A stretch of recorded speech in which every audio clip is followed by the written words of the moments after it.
आपण 168 किलोमीटर काम सुरू करतोय.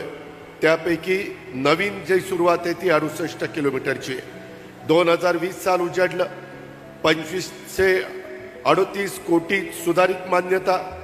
2024 उजाडलं, 4800 कोटीची मान्यतेचा प्रस्ताव सादर आहे.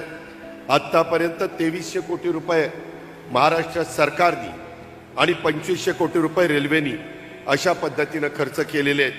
आणि जानेवारी 2026 पर्यंत हा प्रकल्प पूर्ण करण्याचं प्रस्तावित आमच्या रेल्वे विभागाने केलेलं आहे.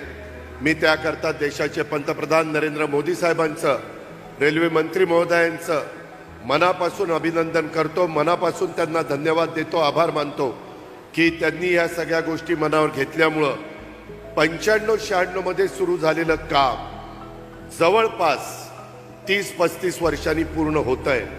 आत्ताही ही ट्रेन आहे ना, ही आज सुरू होती, ही त्यांनी बजरंगनी सांगितलं तसं डिझेलवर चालणार आहे, परंतु आम्हाला महिन्याभरामध्ये ती इलेक्ट्रिकवर चालवायची.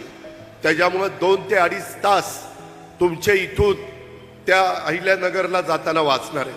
आत्ता थोडासा प्रवास जास्त आहे, वेळ आणि जवळपास 5 तासाची आहे, पण ती टप्प्याटप्प्यामध्ये आपण कमी करणार आहोत. विकास करत असताना त्याच्यामध्ये मार्ग काढावा लागतो.